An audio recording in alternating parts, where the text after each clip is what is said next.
course, there's going to be failure at times. You will not always succeed from the first attempt. Sometimes you need to try and adapt different techniques and methods to achieve different goals. So I suppose one thing that I learned from my business mentors when I was younger was that you should not look at failure as failure, but and you should accept it as a learning. So every fail is actually something that you learned. Hello and welcome to Mind and Money Show, where we talk all things mindset, money management and our entrepreneurial journey. Along the way, we're going to throw in some amazing guests for good measure. I'm Shane Hyland. I'm Gareth Shears. This show is going to change your life and teach you skills that school never taught you.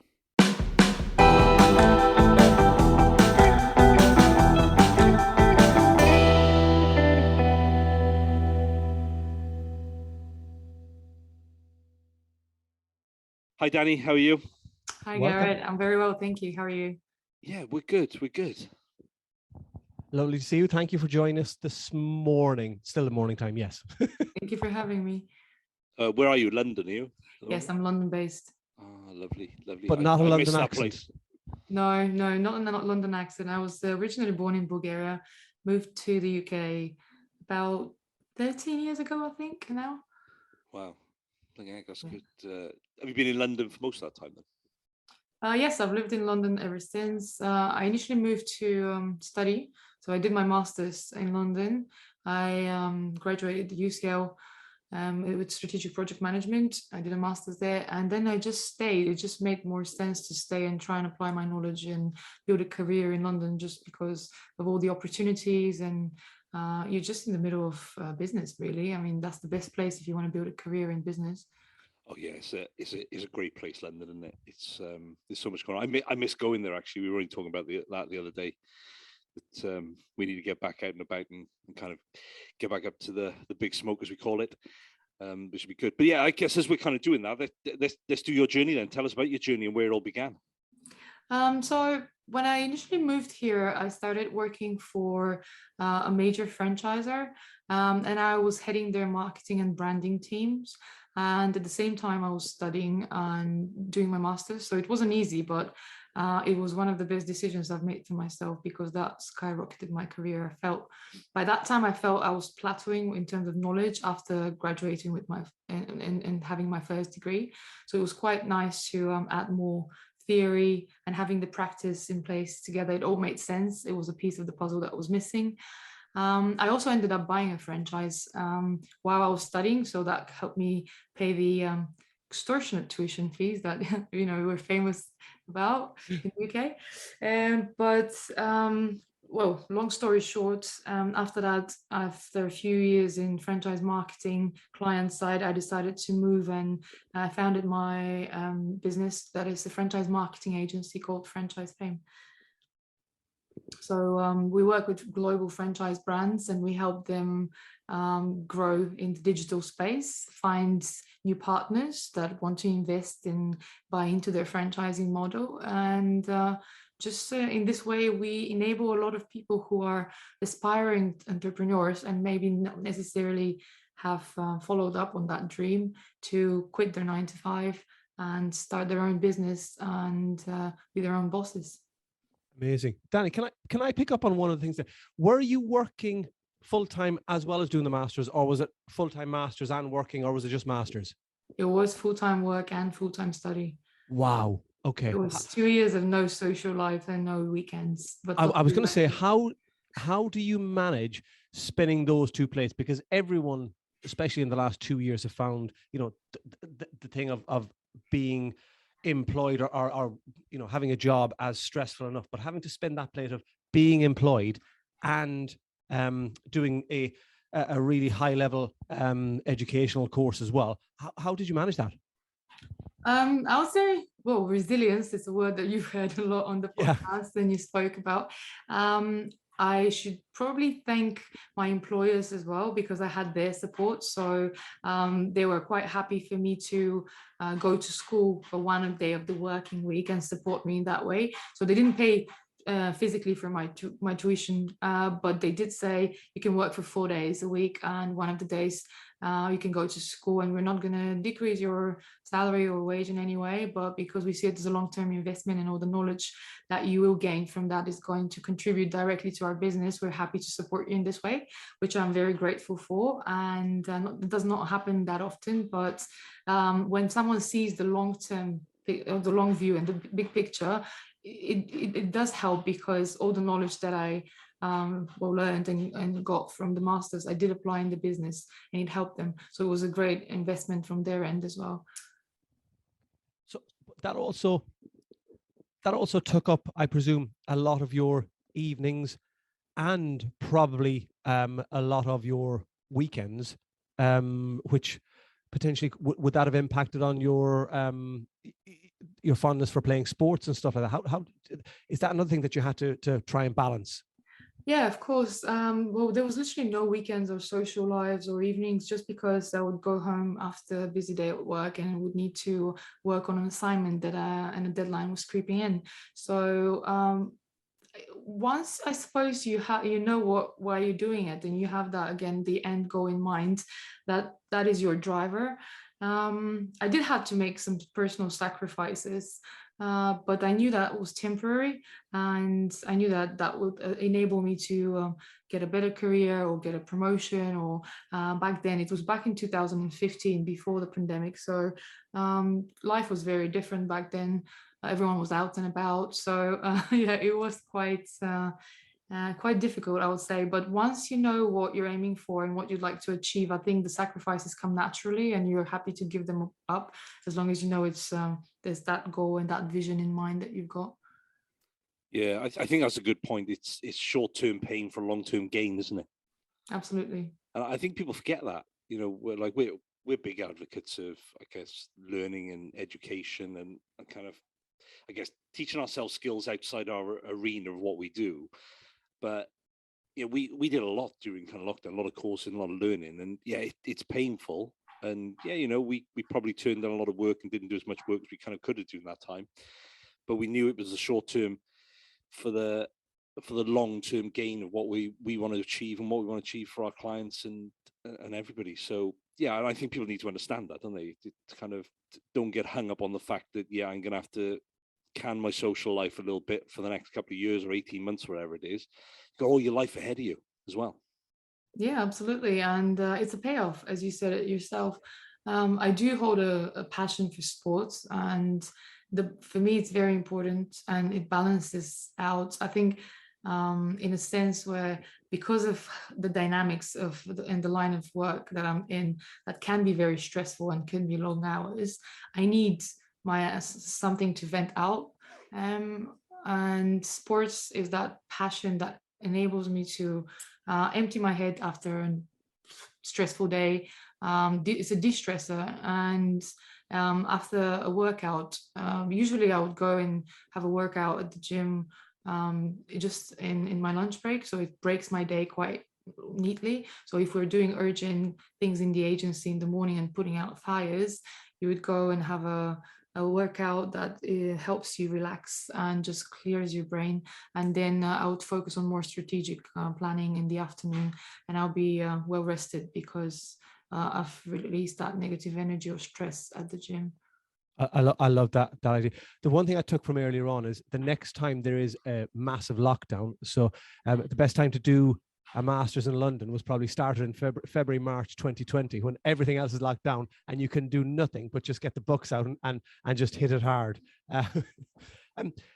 You picked up there sport. I love, excuse me, I love hitting the gym in the morning. And for me, it's a routine. It has to be done. And for me, it almost gives me trying to explain to people, I'm using energy to create energy and endorphins to get me through the day. So off camera, you said you hit it in the mornings. Is your gym time determined by your work schedule, where you said there, if there's something important, do you always get in the morning, or do you go morning and afternoon, or is it worked? Is your gym session, I'm trying to say, is that worked around your work life, or is your health life worked around your work? I think it fluctuates. Well, it differs because sometimes I would go mornings, but if I have a very early morning call because of work, we're a global agency. So we work with Australia and the US as well, and Europe. So sometimes you catch yourself on 8 p.m. Speaking to the States, or 6 a.m. speaking to Brisbane, which is the only time where actually in East Coast Australia you can actually work with. So I would then change my or adapt my routine, my workouts around that. But usually morning and lunchtime is when I hit the gym, and football is in the evening. So often I would have 2 workout sessions: the morning strength training at the gym, and then evening would be a football training, or just a game, a 5-a-side game with friends, just grassroots level. We're not allowed to talk about 5-a-side games anymore on these podcasts. Of my Achilles. Sorry.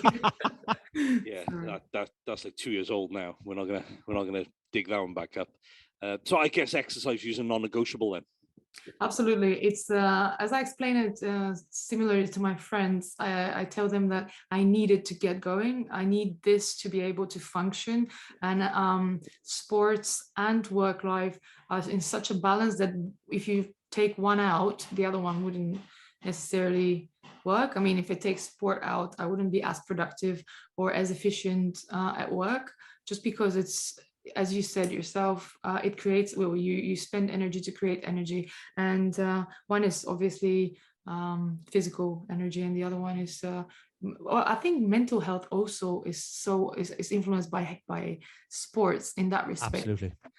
So yeah, it just keeps me sane, I would say, without exaggerating. Sports keeps you sane, especially if you're in a stressful line of work.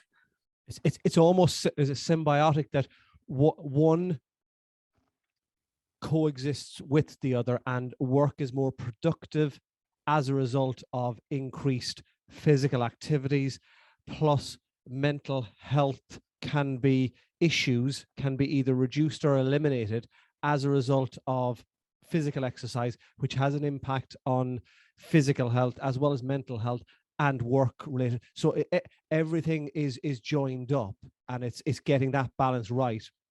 Yeah, very well put. Absolutely, very well put. And I see a lot of people at senior management or C-level positions that have very busy routines and schedules and stressful work.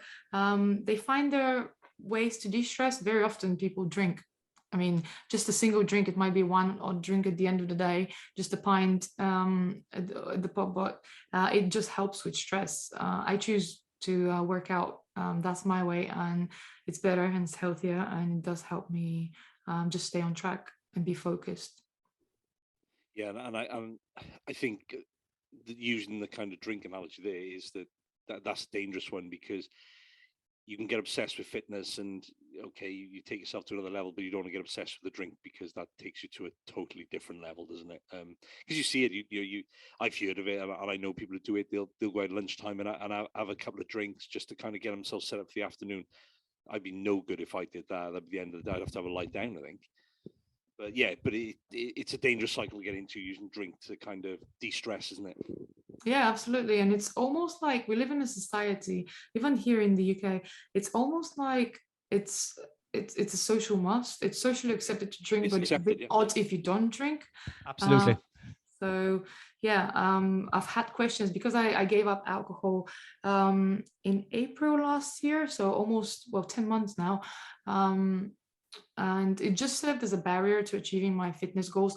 I wasn't much of a drinker before. I'll be socially drinking over the weekend. I would never drink at home by myself. But I just said to myself, I wake up incredibly early on weekends, because this is when I have a bigger pound of like I play Sunday league.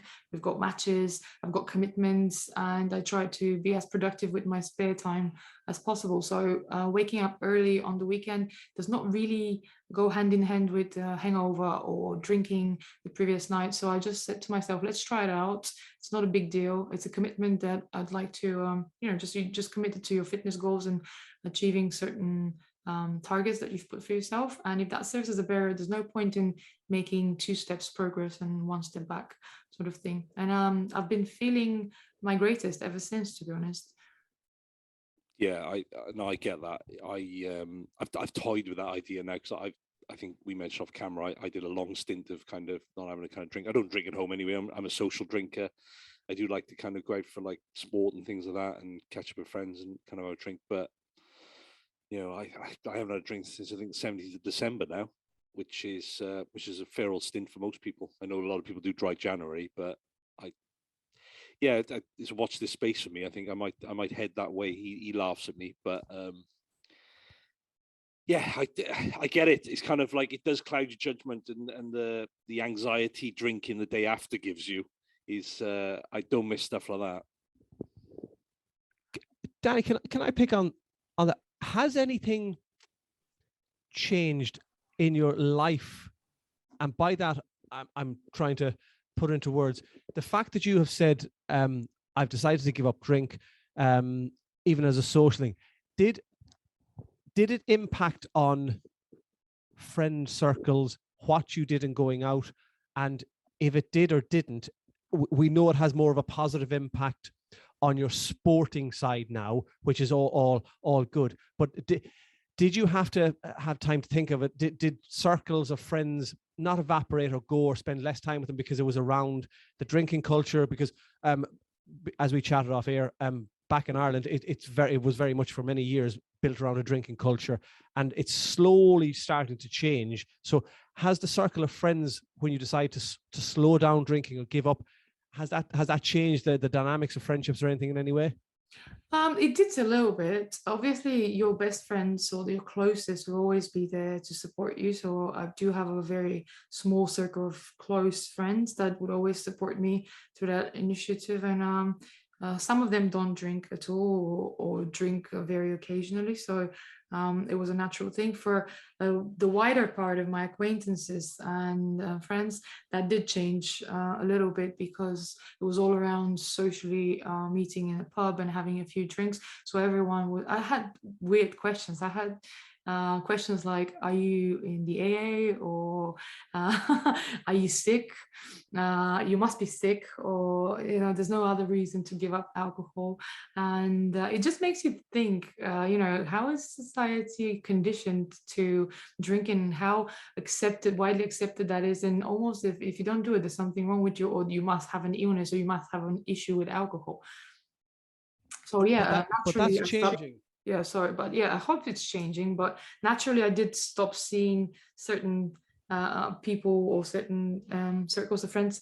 Well, at least not as regularly. I still keep in touch with them, but it won't be that evening out with drinks, but it would be a cup of coffee, or just different. It just changes. It's called getting old as well. Probably. May I ask you then, what is the biggest motivation for you, or what's a big drive in your life? I've always been passionate about equality, and me being a woman, a female entrepreneur in the business world, has always had a drive. I wanted to prove that women are as good as men in business or in football, or just I've just been very passionate about gender equality in general. So that's a driver of mine since I was a little girl. I grew up in a very patriarchal society. I was often told, oh, you can't do this. This is not ladylike, or you can't play football. This is a boys' game. And even boys didn't want to play with me because I'm a girl. And when I was very little, and I couldn't quite grasp why. I was like, but why? I'm equally good, or I'm even better at some of than some of the boys that were playing there, but they would still not allow me. And I felt it was quite unfair.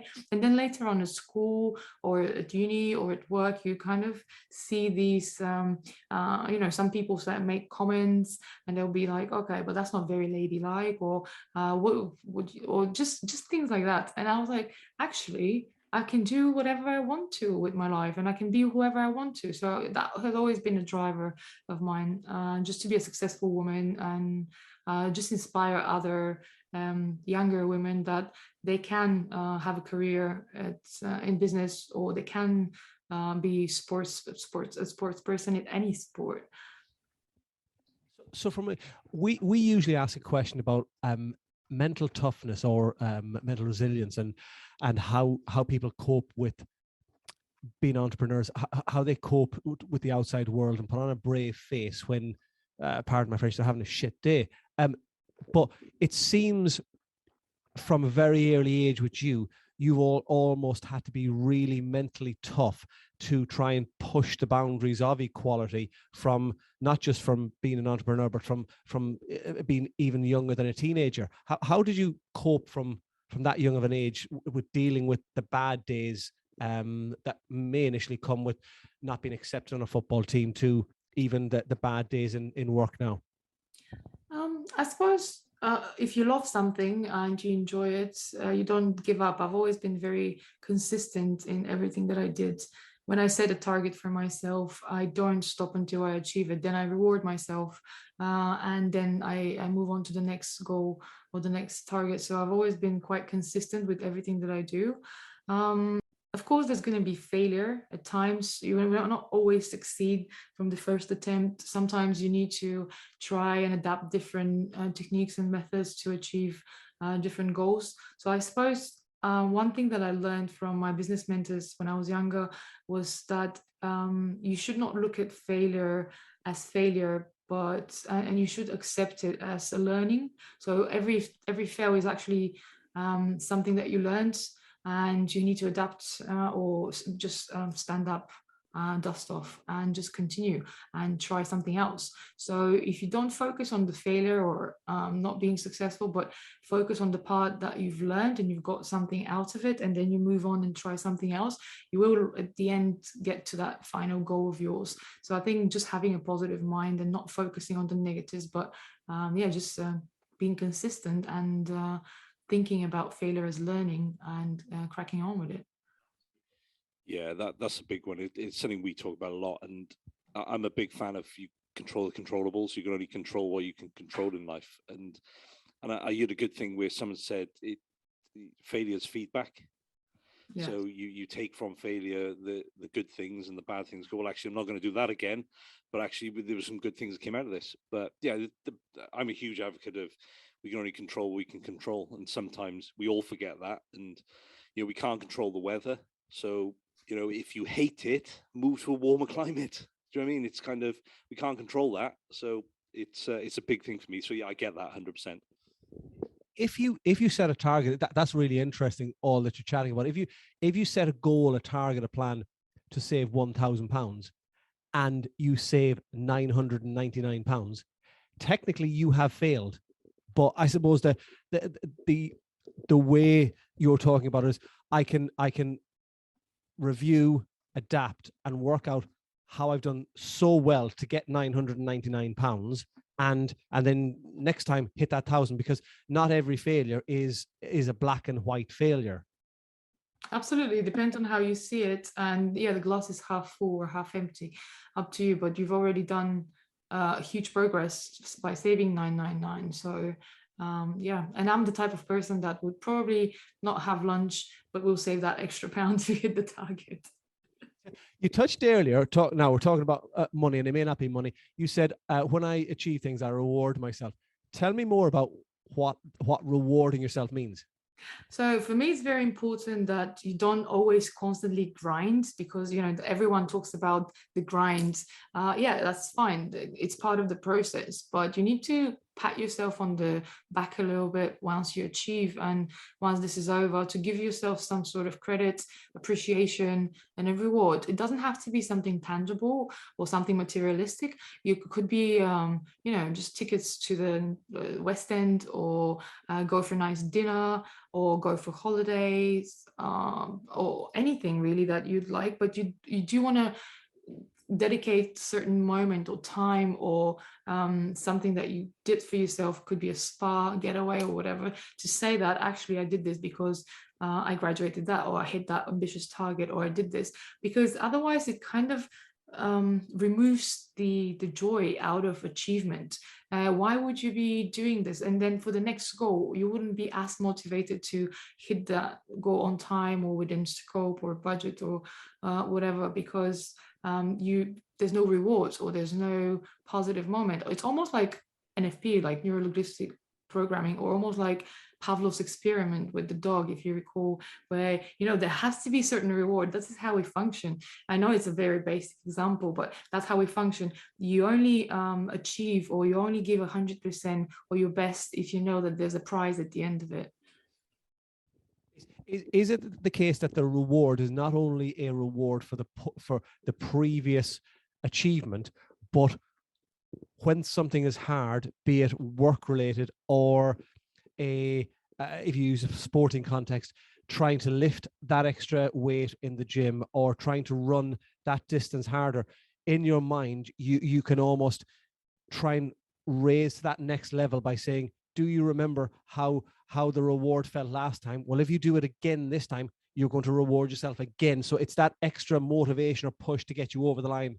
Yeah, absolutely. It's more for the next goal that you'd like to achieve, because you remember that feeling. Your brain produces the serotonin or other hormone levels that make the happiness hormones, and then you're like, okay, that's going to be my next target. Well, I'm going to feel this way once I achieve this next thing. So yeah, you kind of learn on the go, and your brain remembers, and you remember the feeling of happiness once you achieved something. Otherwise, if you remove the joy element, there's not really a driver behind achieving that goal, that next goal in particular. Absolutely. We talk a lot in the previous two series about freedom, and more specifically financial freedom. By that we mean the ability to do what you want when you want, without the fear of ever running out of money. Have you made plans yourself so that you can enjoy the next decade, 2 decades, and plan ahead like that? At the moment, I'm in a stage where I invest most of my time and into business. So the return on investment, hopefully in the next decade, will allow me to achieve that financial independence. Of course, I do feel in a sense that I've already achieved it to a certain extent. I think just in a lot of the cases, we need to be grateful for what we have. That's always a reminder that I keep going back to, just because when I started from a modest background. My parents were quite modest, and I've always been taught to appreciate what I have and to build up on that. It was never given to me, or it was never granted to me. I was never entitled. I had to work for every penny. I had to work and save for my education and all that. So in a sense, I'm grateful to where I'm at, but also I do have plans and goals, but it's not a must-have. I'm happy with my current state. And as an example, when the pandemic hit back in 2021, last year actually, in February, there was the second lockdown that was coming in the UK, and I just dreaded it. I did not want to spend a minute more after Christmas here being locked again. So I had this dream of mine. I had always had that dream of mine since a little kid to visit Brazil. Because I associate Brazil with football. I was a big fan of the Brazilian golden era of football with Kaká and Ronaldinho and the true Ronaldo and all these big names. So I love how you got the true Ronaldo in there. That is superb, yeah. So I had this idea. I wrote an article about it, actually. It's on my LinkedIn profile. I had this idea, very bold at that time, to just go to Brazil because flights were so cheap. The weather is amazing. It's sunny. But back then there was the Brazilian variant that was scaring the whole globe. And everyone was trying to flee out of that country. I was the only one with the idea to go there. So naturally, my parents and my family were quite against the situation, well, the idea, and they said, don't go, it's dangerous. But I decided to be brave and bold, and because of work, that we can work from any point of the world, as long as you have a decent internet connection in the agency. So I said to myself, my business is not going to suffer in any way. Why not just do it? There's never a better time to follow your dreams than now, because if you keep postponing and just hide in that convenient or comfort zone of yours, and say, okay, now is not the right time to launch this product or launch this service. Now is not the right time to follow my dream. And you can always find excuses. That's how our brain works. We want to be safe. You always find excuses not to do something. But sometimes you just need to push yourself and just go. And I did it. On the 13th of February, I embarked on an airplane to Brazil. I think it was 5 of us on the whole aircraft or something. There was nobody flying to there. And it was one of the best decisions I've ever made for myself. I stayed there for 2 months. I signed up for a training camp, football training camp on the beach. I played every day. I worked half of the day I spent on the beach, working on my fitness and ball control and just playing. And it was a dream come true. I was the happiest I've ever been, but also I was the most, I was top of my game in terms of business as well, because I was so happy and I was following my dream. And I was also very productive. I was smashing conference calls, plans, working with the team despite the time difference and all that. So I suppose bottom line is that I wouldn't have been able to do this if I wasn't financially independent. And that brought me happiness. Yes, I'm not a millionaire yet, but we're working towards achieving more. But sometimes we just need to sit back, relax, and say, actually, am I happy? Can I do the basic things that make me happy? Or and if you answer with a yes to that question, well, you are financially independent. You'll have financial freedom to be happy and to live your life happily. So you just need to quantify what financial independence means for you. You seem to align your spending with what is valuable to you, which ultimately led to extreme happiness, which brought an air of, or an aura around you of just, I can do anything, which increased productivity and work. So it's gone back to earlier on. Everything is interrelated. So if you can make sure you get them all correct, and you position enough of time on you as well, it's not always about work, because work can actually be as productive, if not more productive, if you look after yourself and do what you want to do as well. Did you say earlier on about the grind? Forget about the grind, or work hard and play hard as well. Yeah, absolutely. It's so important. And we kind of tend to forget that sometimes. We're so focused on our routines and day-to-day tasks. And you often speak to people and you ask them, what makes you happy? And you don't get an answer to that, or it takes them a while to actually snap out of the whole routine and think about why they're doing it, or what actually keeps them going. You'll be surprised how often I don't get an answer to that. I think the simple answer to that is they probably don't know, or never really considered it. And I think, like you talked about, you just get stuck in the grind and forget actually what you're doing it for originally. Yeah, that's probably why I'm so passionate about franchising, actually, because franchising as a business model gives you so much opportunity in terms of being financially independent. A lot of people have entrepreneurial dreams, or at some point in their life have had a business idea, but they never followed up on it because they were not sure if they can succeed on their own. Entrepreneurship, as we know, can be quite a lonely place and can be very challenging to start something from scratch. So they were either afraid, or they didn't know how to start, or they didn't have the right backing. So franchising provides that great opportunity where you have support and information, and it's a proven business model that you need to replicate. So you're buying into an already successful business, and you have that continuous support and continuous mentorship and training and advice, so that you can start with a higher level of certainty and a higher level of success probability.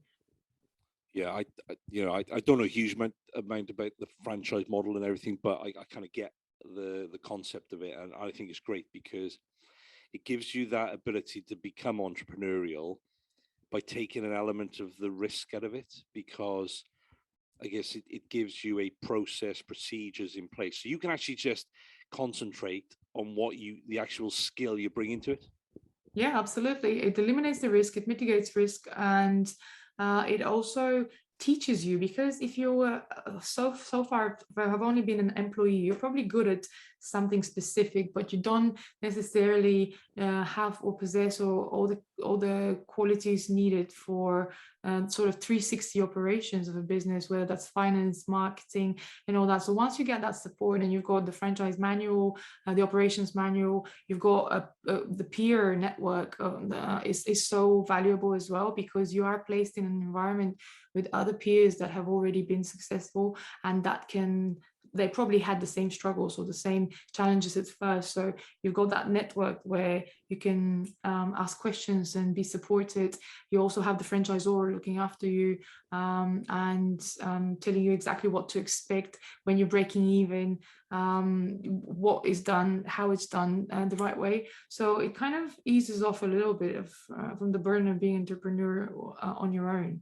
And it teaches you how to do that in the best way possible, in the most cost-effective way, without the trial and error that you'd usually have to undergo on your own. Yeah, that's good. And you kind of touched on, I guess, with the support group side of it. Like it's a lonely place being an entrepreneur.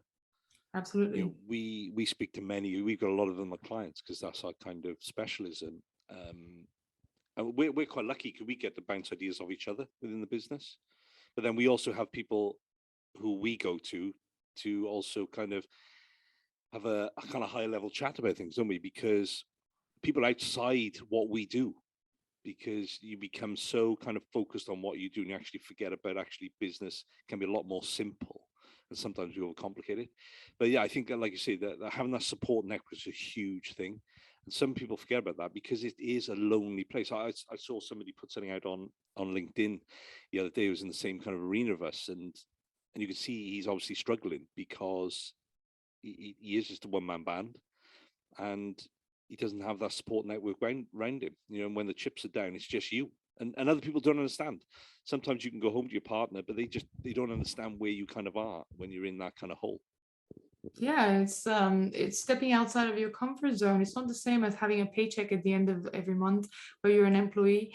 And a lot of employee sort of thinking is always saying, why is the big reward or the big bucks, going to the owner of the company? But there's so much risk, and they don't see the endless hours of work that you put in, the stress, especially around the pandemic. A lot of the businesses suffered a huge hit.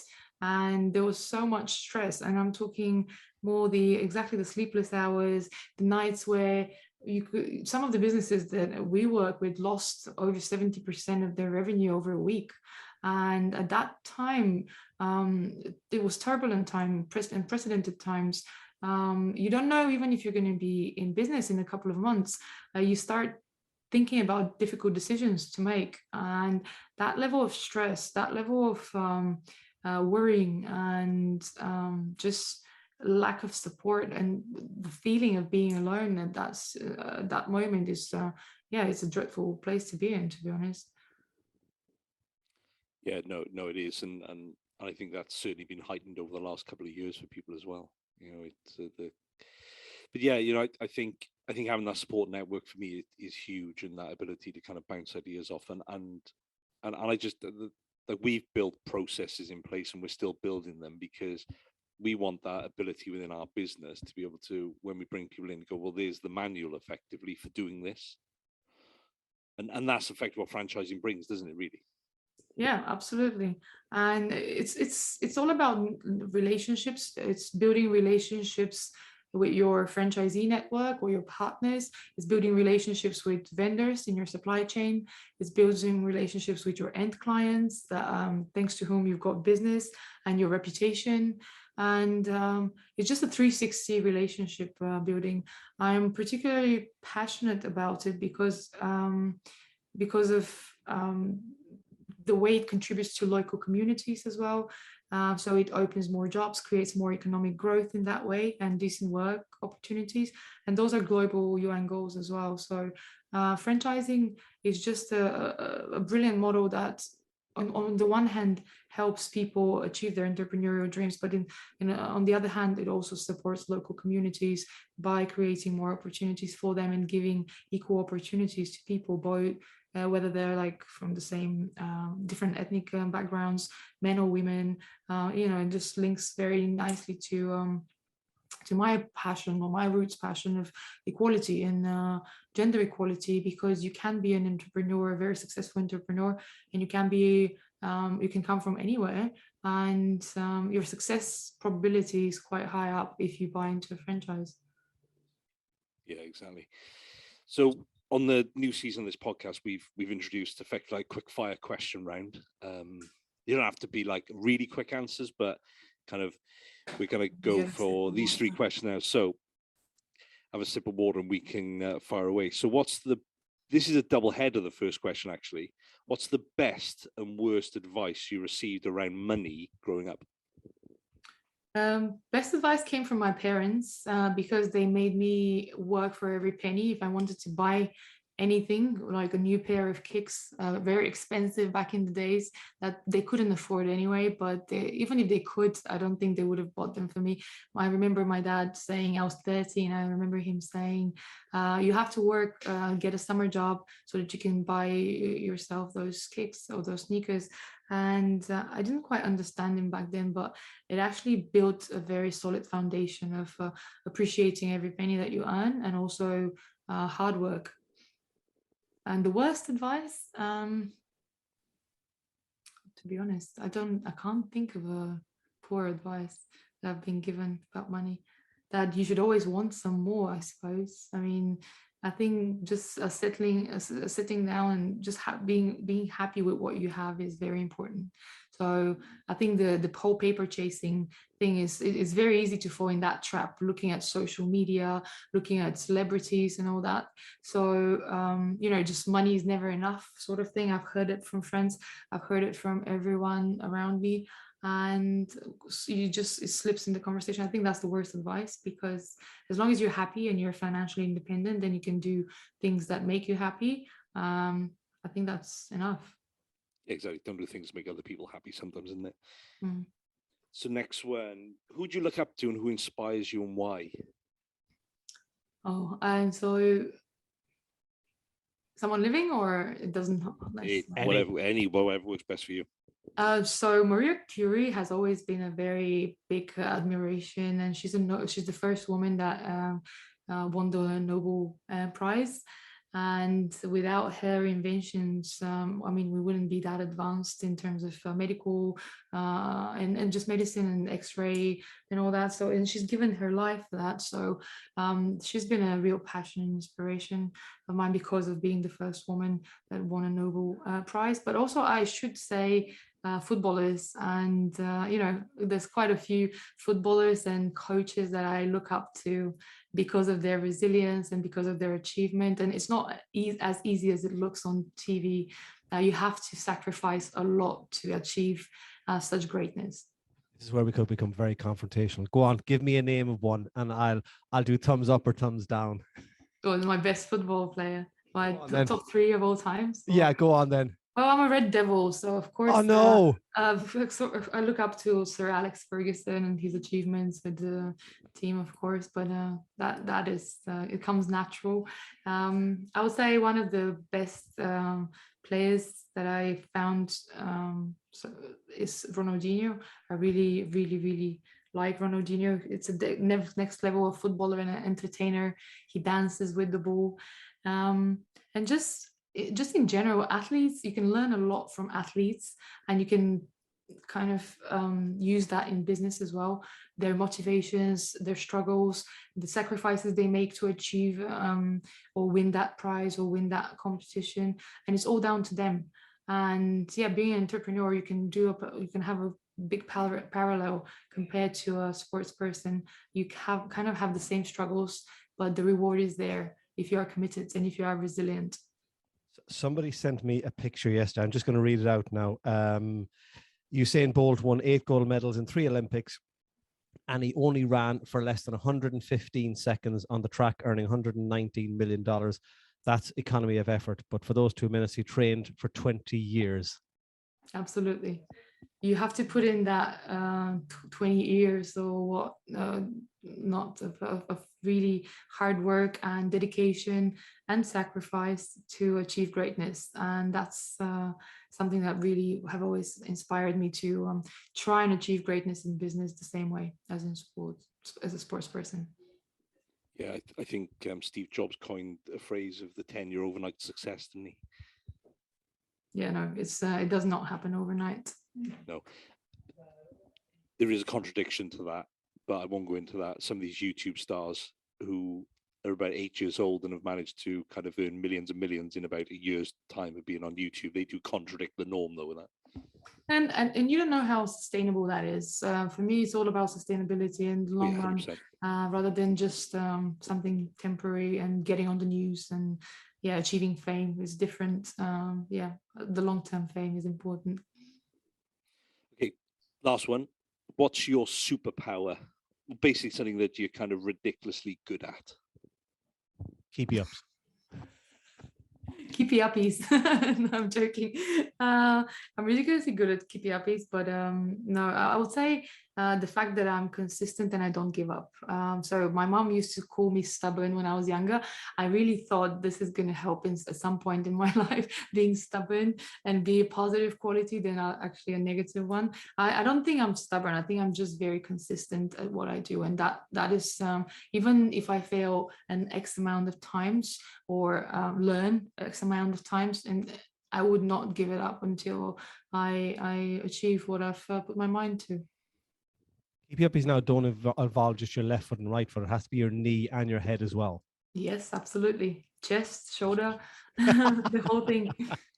But look, consistency is a massive thing, and we talk about it all the time. And I have a lot of people kind of come to me around kind of social media things that we do quite a bit on social media, and I've been building my following over time, and everyone's like, how do you do it? Like I post something and no one's interested. I was like, it's all about consistency. I've been consistently posting.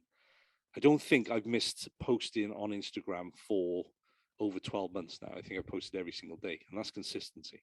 And if you don't have it, people just think you can do things these days, stick something out on Facebook, stick something out on Instagram, or they do it for a week and they think it's going to change their life and change their business. But like you say, it's all about consistency. The more consistent and positive you can be, it's the only way you're going to do it. Yeah, and then with consistency, you also learn and you get better and you improve and refine. So once you've done 1,000 pitches, for example, you're really good at pitching. Once you've published 1,000 articles, you're really good at writing articles. Once you've done 100 business deals, you're great at doing that. So it kind of has that other element of just refining your skills. That's how you get, because of course, if you're repeating exactly the same thing, I think Einstein said it over and over again, that does not work. You're not going to get a different output. You have to adapt and change and better and improve, and then you repeat, and finally you get where you're headed to. Yeah, the definition of insanity, isn't it? Doing the same thing over and over again, expecting a different result. It's mad. It's mad. What's that thing? I'm going to try and remember. You'll always get what you always got if you always do what you always did. So if you don't change and pivot and adapt, things are not going to change. Dani, last one. We probably kept you far too long. We didn't, but it was being really, really enjoyable chatting. Even though I'm not sure about Sir Alex. I'm on the fence with that. I think I'd agree with that one, King Klopp. What is next for you? Next, it's exciting times ahead of us with Franchise Fame, just because we're building campaigns and getting out there to attract more and more clients and work with more franchisors. So in terms of business, very exciting times. I'm also looking forward to having my book published in April. So I wrote a book on franchise marketing that's called Franchise Fame as well. So this is coming up in April, and I'm very excited. I've never done anything like this before. From a personal perspective, I do play, I'm an amateur athlete, and I play a sport called tegball as well. Tegball is a very new emerging sport that is kind of like ping pong with a football table, where They play on a ping pong table with it. And I took part in the World Championships in December last year, and I'm playing in the French Open in March. Representing who? Sorry? Representing My home country, Bulgaria. Yes. Yes. Yes. And it was a lovely event. And it's just these things make me happy. It's something basic, but going and playing at the level, even if it's professional, semi-professional, these things make me happy and keep my mind off work. So it kind of balances off, as we agreed. So that's next. A lot of work, but exciting work, and seeing your business grow, hopefully, and then at the same time hopefully performing well as an athlete. Brilliant.